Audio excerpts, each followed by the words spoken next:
I'm going to explore the traces. Can we go to the first? I'm going to explore the traces and erasures of an Ottoman Cypriot heritage by interrogating my family archive and the informal discourses arising from it in everyday language, that's chatting to your granny. And also, I'm going to do that in conjunction with literary sources. And all of these are from the twilight years or from the Ottoman afterlife of Turcophone Cypriot culture in those transition years from Ottoman to British colonial subject and from Ottoman Cypriot Turk to Kemalist Turkish Cypriot. So I'm looking specifically at Cypriot Turcophone literature for traces of the Ottoman. And I'm looking particularly at the work of Ahmet Tevfik, whose date of birth is unknown, 1850s or 60s, in Rhodes, and then popped his clogs in Cyprus in 1910, ran quite a lot of magazines and newspapers. Orhan Cemal, full name Orhan Cemal Musefizadeh, from 1880 to 1918. Again, another prominent Cypriot intellectual. And lastly, I'll be mentioning the work of Vecihe Hulusu Hacı Bulgur, what a name, who lived from 1912 to 1979, and she was a female, and a nurse and then a headmistress. So I'm trying to... So, and in doing this, I want to raise questions around, many of which were so ably, questions around what, if any, traces of Cypriot Ottoman culture remain in Turcophone Cypriot culture today, and to what extent has Ottoman colonial cosmopolitanism both informed and resisted Turkish Cypriot nationalist discourses. Now, I don't want to disappoint you. I'm not actually going to answer those questions. They're big, but I want to skirt around them and tempt you with some responses. Old Nicosia, the house I was born in. Now, this map is a map that absolutely obsesses me, and so we'll stick with this for a while. Cyprus has been a peripheral outpost for empires, from the Ottomans and the British to the European Union today. A place for exiles and expatriates, especially in the literary sense, from Namık Kemal on the run from the Ottomans, to Seferis and to Darul. And a staging post on the way to wars from Richard the Lionheart to President Bush to right now whether we should go into Syria. Libya, we helped with that, lovely. The border zone runs through the middle of the city and has a pedestrian crossing in the centre of the city at Lokmacı / Lidra Street. Now that is a very old picture, and that shows the river Pedios, because the border actually follows the route of the river Pedios, which ran through the city and was dammed up by the Venetians in 1570 in their unsuccessful attempt to keep the Ottoman invader at bay. And this is a Pinargenti map, which actually shows the Ottomans camped out. And you see the river's gone, but you can see it on either side, outside. So this was a river, which was, once the Ottomans settled, to become the major Ottoman commercial street and the threshold between the homes of the Ottoman Muslim millet, who lived to the north of the commercial street, and the Greek Orthodox millet, who lived to the south. Armenian millets tended to live to the north when they came later. I want to be really careful what I say, because I have some knowledge, but this is our historical genius there, and I don't want to get anything wrong in front of Mihalis. So what we have is a threshold that became a boundary, a commercial street that became a boundary from 58 to 64 after AOCA anti-British and then intercommunal violence.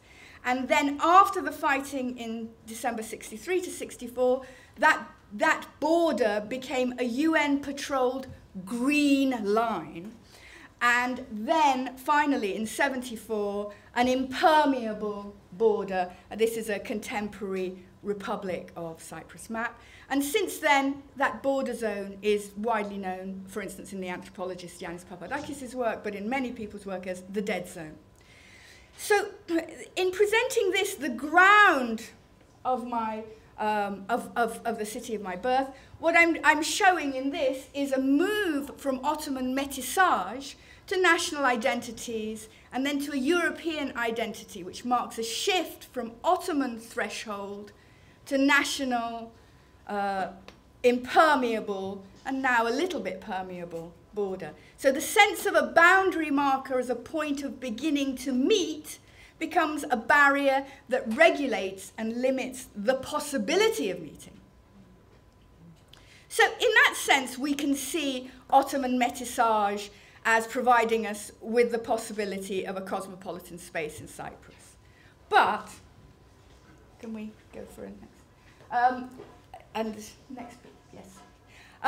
So we can say, and this is just outside the Hagia Sophia Mosque in 1878, the year that the Brits invaded and Thompson came to chart the country. So to what extent, if any, can we define Cypriot Ottomans as cosmopolitan?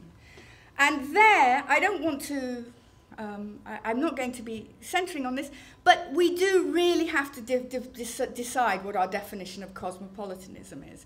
And whilst I don't want to secure my definition as the focus of the paper, I'd like to identify some differing ways of being and understanding cosmopolitanism, which are very germane, and I think will stop me falling into some ridiculous kitsch, celebratory romanticism about a cosmopolitan past. So we're knowing, I mean, I'm speaking to people who know these things, but the etymology of the world is about cosmos and polite, coming from the Greek, the world citizen. But also contained within that, of course, is not only the citizen of the world, but also those two places, the world, the cosmos, and the polis, the city. So those two tropes are very important. If we take Kant's sense of what cosmopolitan is, for Immanuel Kant, it's nothing to do with having some, Lebanese tabbouleh and some Egyptian mulihia with some Turkish kofta. It's the sense in which we have a universal enlightenment project. So for Kant, it's about a League of Nations. For the French Revolution, it's a Declaration of Human Rights. So there is a universalism that is morally driven. And so Montesquieu, Voltaire, Diderot, right through to Jefferson, identify themselves as cosmopolitan in this sense, in the terms of the rights of man. And then Mary Wollstonecraft, the rights of women. These are universalizing. The Ottoman Empire does not have that same moral universalism. Well, I defer to other papers and moments of that, but what I'm saying is it very much treats everyone as particular. So, although it doesn't fulfill that sense, it does provide, Ottomanism does provide an inframing cosmos, a world of values that constantly refigure the local, and in this context, refigure the local within a global set of values for Turcophone Cypriots in the Ottoman era. And in terms of those twin loyalties, let's think of St. Matthew, if we're going to get biblical. Render unto Caesar what is Caesar's, the cosmopolitan, is the polis, and unto God what is God's. So for the Ottoman citizen, it's that kind of cosmopolitanism. If you're a Hellenized Cypriot, you render unto Caesar, aka the Sultan, what is the Sultan's, but unto God and a Greek diaspora for that. For Turcophone Ottoman Cypriots, the cosmos was the empire, Istanbul its heart, and Cyprus the local. So to quote a poem from not a great poet, but an interesting one, Nazif Süleyman Ebeoğlu, from the very early 1940s, but this shows both the Ottoman relation and how it's translated into the Kemalist era. Gözlerime sıcak yaş, içime hasret dolar. Ey uzak diyarların bize en yakın şehri. Hot tears fill my eyes, longing fills me within. And then this is the key phrase, O closest city of all faraway places. So it's a hell of a long way away, and the poet never actually gets to Istanbul. In fact, the fact that Istanbul is a figment of his imagination, for him defines the absolute nexus of his love for it. Because he says, görmeden sevdim seni, aşkımız en temizdir. I loved you without seeing you. Our love is the purest. And then the city becomes a woman. Semalarında gezsem, öpsem sahillerini. If I could wander your horizons, kiss your shores. Now, I'm being a bit naughty there, but this idea of the topos, of the topography as a woman, is something that seems to run through not only Cypriot, but is very defined in Cypriot poetry, whatever the ideological take. In the last lines, the allegiance shifts from Ottoman to Kemalist, when it goes, the art of Sinan, the victory of Fatih Sultan, and then shifts to the temple where Atatürk gave his life.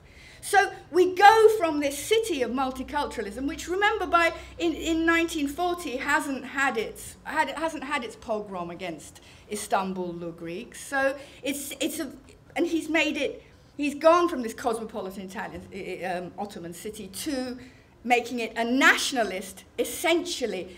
Istanbul, ah Istanbul, rüyalarımın şehri. Istanbul, oh Istanbul, the city of my dreams. Her Türk gibi bağlıyım sana ben ilelebed. I like every Turk. I am tied to you for eternity. So erasing that and demoting this Ottoman jewel to something intrinsically national. So for Turcophone Cypriots, empire was the cosmos, and Cyprus, and the city of Nicosia and Famagusta in particular, the polis. That's Leader Street. Sorry, I'm having Camilla. And that's as a commercial thing before it's a boundary. That's the border. Yeah, I completely forgot to just carry on. That's Ottoman traces, and you can see they're not very looked after. None of us value our Ottoman traces because either we're looking towards a Greek nationalism or towards this Kemalist nationalism. And that is, again, taking us to Famagusta, to my maternal great-grandfather, who was imprisoned by the British and whose interstitial position is what inspired this paper. If we go to the next picture, we're outside the mosque in Famagusta, and we see that interstitial post-Ottoman moment. We can see that the majority of the people there are still looking to Islam as their identity and to the caliphate, and they're all related, they're all a family. And then there's a man there in a tie and suit, and he seems to have a walking stick. Actually, it's a cane because he's blind and lost his sight at the age of 12. And the little curly-haired ruffian in the coat is my father there. So we see that move from the Kemalist, from the Ottoman to the Kemalist, and we see how it is a métissage, as we can see again from 1920, before the empire, but we can see this embracing of modernity. So quite apart from this Kantian definition of cosmopolitanism, which is so ambitious really, that really who's fulfilling it even now, but it's a very valuable aspiration. We also have the idea of cosmopolitanism, which is often put forward by its detractors as the activities of a cultural elite of estates who belong everywhere and nowhere. Oh, darling, how cosmopolitan. And in fact, the Enlightenment Encyclopedia mentioned the cosmopolitan as a man of no fixed abode, or a man who is nowhere a stranger. Sounds cool, huh? And Fougeray de Montbron, in his 1753 autobiographical report, Le Cosmopolite, describes how he travels everywhere without being committed to anywhere, declaring, all the countries are the same to me, and I change my places of residence according to my whim. So we have this idea of cosmopolitan as a quality of urbane sophistication and cultural distinction in Europe. And I want to say that this idea of urbane sophistication and cultural distinction is very much the cosmopolitan value for the Turcophone Cypriot of what they believe Ottoman identity is. Because Cypriot Turcophone Ottoman identity is based on a very hierarchical notion of culture. All Muslim, Turkish, Turcophone Cypriots are not equally, oh my God, I've used up all mine, are not equally Ottoman. So it's highly relevant that in the short stories of Ahmet Tevfik and of Vehice Hulusu, there's a great emphasis on the aristocracy of the heroine. They're both writing short stories which are romances, and again, the heroine is both an extension of the very beautiful landscape of Cyprus.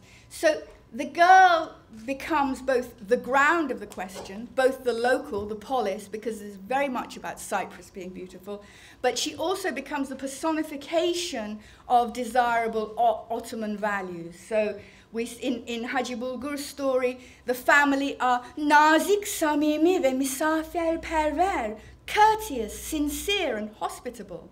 And in being raised as a good Ottoman or even post-Ottoman girl, the idea of nezaket, refinement, courtesy, grace, and also this idea of being understated are very important. So in both the stories, we have a young aristocratic teenage girl. We have a binarism between the mansion, and which is, again, Ottoman values, and the gardens, which are nature. And we have honor at stake. So in Hacı Bulgur's story, the heroine is actually called Ifet, chastity.